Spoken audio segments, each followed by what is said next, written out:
Good morning, YouTube. It's your girl, Miss Honey. Welcome back to the channel, everyone. It is November 9th, and today we're going to be talking about the cost of sacrifice. This topic comes out of 2 Samuel 24 and 24. The morning version is the New Living Translation, and it reads, "The king replied to Araunah, 'No, I insist on buying it, for I will not present burnt offerings to the Lord my God that have cost me nothing.' So David paid him 50 pieces of silver for the threshing floor and the oxen." The text says, "What are you not doing right now because of fear? Are there things you are keeping quiet about simply because you are afraid? Are there steps forward that you aren't taking because you're frightened about what may happen if you do? Are there stirrings in your heart that you're neglecting because you're afraid of how you may be criticized?" In the Bible, when God announced that he was about to do something, about to do what he was about to do in someone's life, he often began it with the words, "Do not fear." He knew he would worry. He knew we would worry. He knew we would list the cons and stress over the details, and he said, "Don't."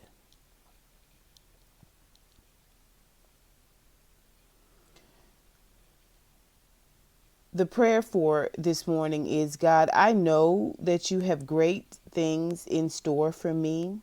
Help me to recognize when my fear is getting in the way.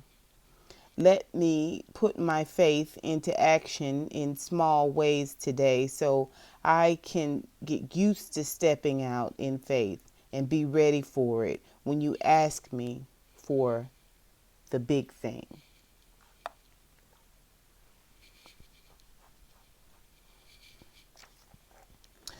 2 Samuel 24 and 24 for the evening comes out of the NASB, the New American Standard Bible. NASB. And it reads, "The king said to Araunah, 'No, but I will surely buy it from you for a price, for I will not offer burnt offerings to the Lord my God, which cost me nothing.' So David bought the threshing floor and the oxen for 50 shekels of silver." The text for the evening reads, "Jesus died on the cross and paid the price for our lives, not for our money or our talents. He doesn't just want parts that others see. He wants the secret hidden parts of us. How much more are you willing to give back to God? How much more are you willing to sacrifice for others?" Think about this tonight as you spend time with God. The prayer for the evening is, "Lord, I want to give you my all, but sometimes I'm not sure if I can say that truthfully. Help me to know what it means to surrender and sacrifice to your will. Assure me that a life lived for you is worth it. I don't want this life to be meaningless." The question for ourselves today, November 9th, is, what are you holding back from God? In light of what his death cost him, is there really a price too high for you to sacrifice for him?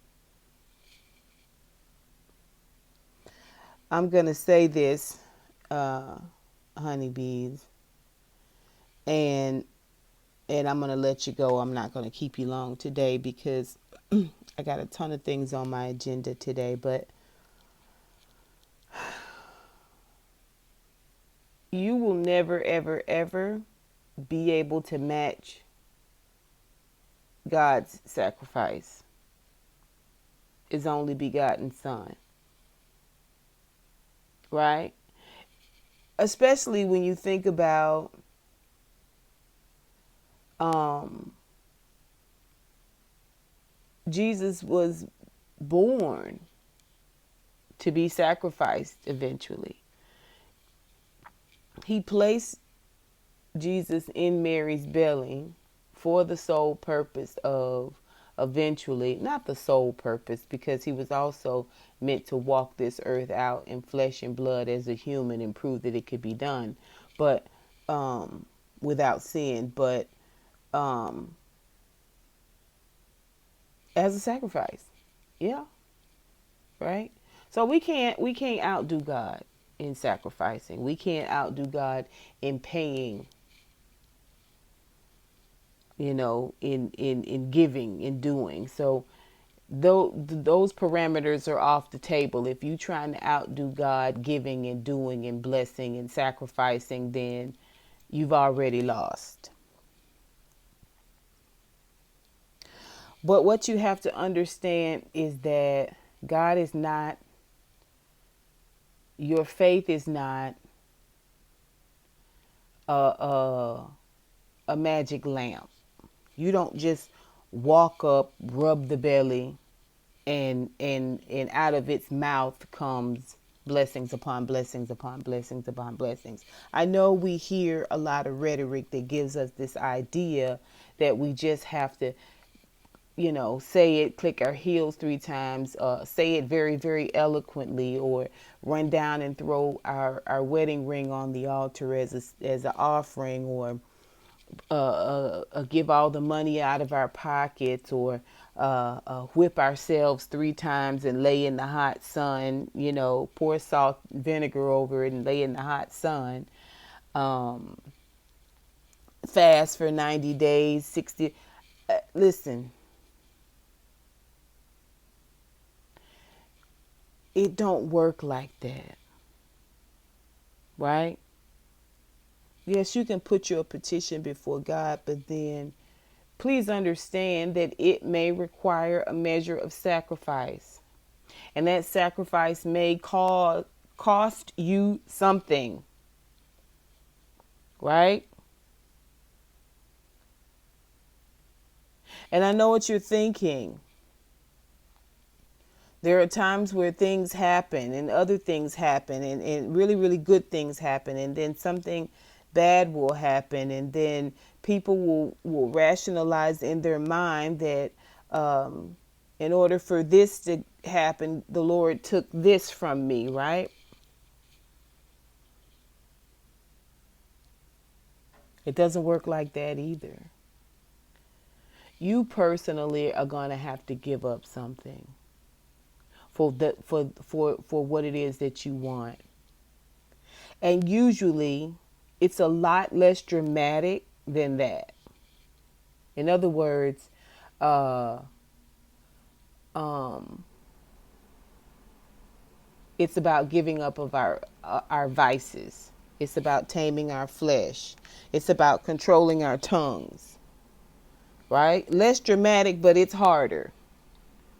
Some people would rather fight a lion, wrestle a lion to the ground, than to just shut up, than to just hold their tongue, than to just go silent. Because what will people think? Right? Some people have never experienced the act of fasting. Oh yeah, they've been on a diet, but fasting is just getting your flesh together. Getting that flesh together, right? And you can fast from a lot of things: food, TV, alcohol, good times. You know what I mean about good times, right?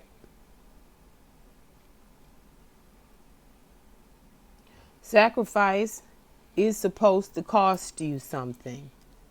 Sacrifice is supposed to be just that. It is supposed to be you sacrificing something else in order to do this. Putting yourself out in some sort of way. For David, it was paying money. Right?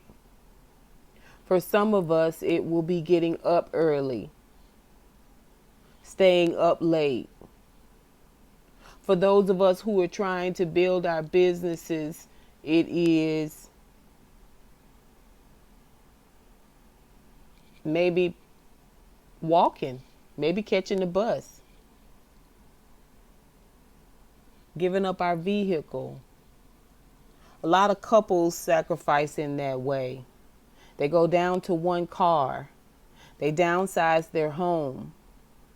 They live another year or 2 years in an apartment until their business gets off the ground. The wife is the secretary and the bookkeeper and the tax person, and the husband does the grunt work.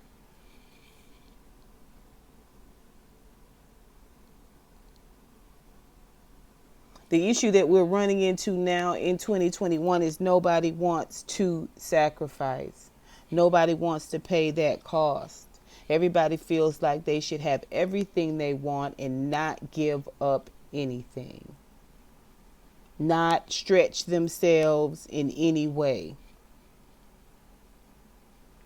Not inconvenience or put themselves out in any capacity. It doesn't work like that. It doesn't work like that. My mama say all the time that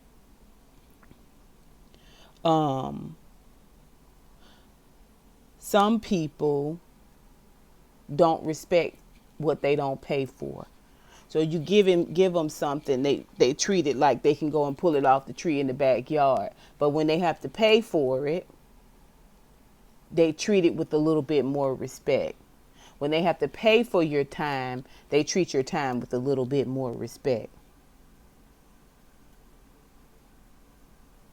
That's like your kids. All the things you buy for them, they throw it on the floor, they leave it on the bus, they give it away in the park, they leave it in the park. They sleep in it, they, wallow around on the ground in it. But the first thing they buy, they treat like a precious, precious, precious. The first thing they got to sacrifice and pay for themselves, they treat it like a precious, precious thing. Mom, that's my Abercrombie and Fitch sweater.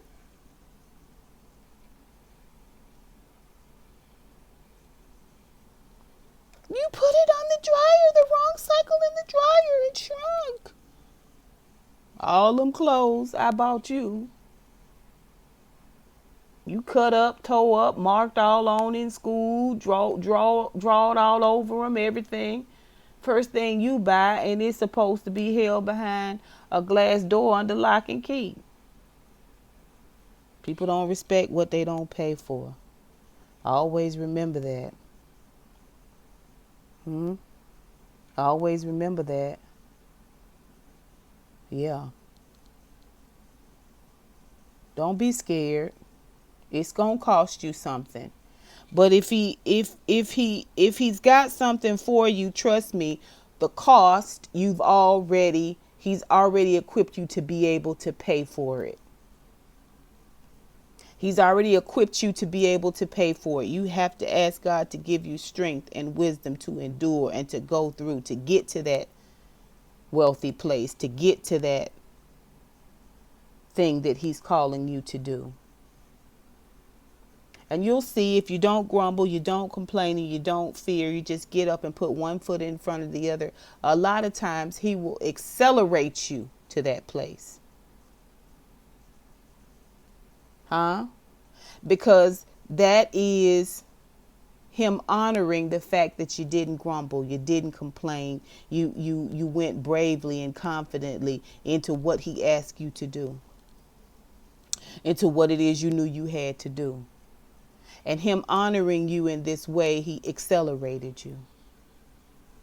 He moved you up a few years in the process. 6 or 7 places in line. Yeah, you still had to stand in the cold. You still got rained on, but just a little bit. You wasn't out there for 15.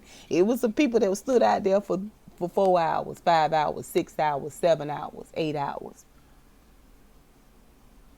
And then when you got inside, he had favor lined up for you everywhere, everywhere, everywhere. The process went smooth. Come on, y'all got some of them testimonies. I know you do. I know you do. I know you do. Yeah, this is the process. This is the process. This is the cost of sacrifice. It's my prayer that whatever God is asking you to do, whatever it is you've asked of God and he has given you the thumbs up, but it requires a bit of sacrifice from you, that you go without grumble, without complaint, and without fear. That is my prayer for you. It is also my prayer that he accelerates you. He moves you to the head of the line. It's my prayer that your sacrifice isn't too great.